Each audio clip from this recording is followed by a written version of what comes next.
Yeah, I've had the reason why I'm so interested in the paranormal is because I've had a lifetime full of. And when I was younger, it happened more intensely than it does now. But I still have experiences and see and experience weird things. But at a very young age is when I had crazy encounters. The extraterrestrial stuff is something I didn't talk about until I met my wife because I thought people would think I was too crazy. But finally, when I opened up to my wife about like this is what I experienced, like it was easier for me to start telling people like yeah I've had crazy things happen that even I thought like maybe I'm crazy, and then I'm like no, I remember it vividly as a child, and this is before I had knowledge of like I didn't even see ET before my experiences. So ET terrified me as a child because I already had seen some strange extraterrestrial UFO things before I even was exposed to what they were. So they were just terrifying to me as a child. And then when my grandma was like, let's watch E.T., like I was terrified of that movie. I thought he was so ugly. And I was just like, oh, that's even uglier than the stuff I saw. Like, I don't like this. So, Yeah, yeah, I no, definitely had some strange experiences.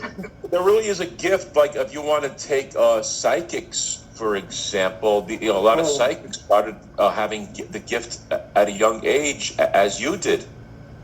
Yeah, and not even that. I mean, the percentages are very high for children, very young children, for experiencing paranormal phenomena, but it's brushed off a lot of the time because there's not a lot of, once you're an adult, it's hard for you to comprehend a lot of this stuff. You're too busy paying bills and living life and doing all the stuff you're doing to really focus on that, right? Because it doesn't really impact your life. It doesn't have bearing. It doesn't make you money. So if it doesn't add to your life in some way, most people discount a lot of it. But children have imaginary friends that they have extreme details about that a small child most of the time.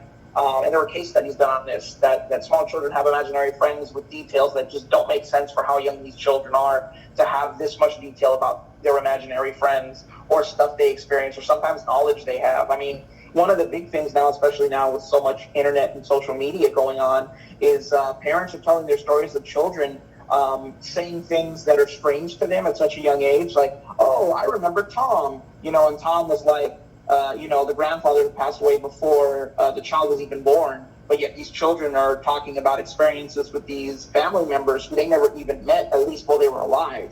So there's more and more case studies being done on these types of events that happen to small children. So I think everybody has these abilities, but it's hard to, I think, maintain them and keep them as you grow up because your brain is filled with so much, I would call it hogwash in a lot of ways.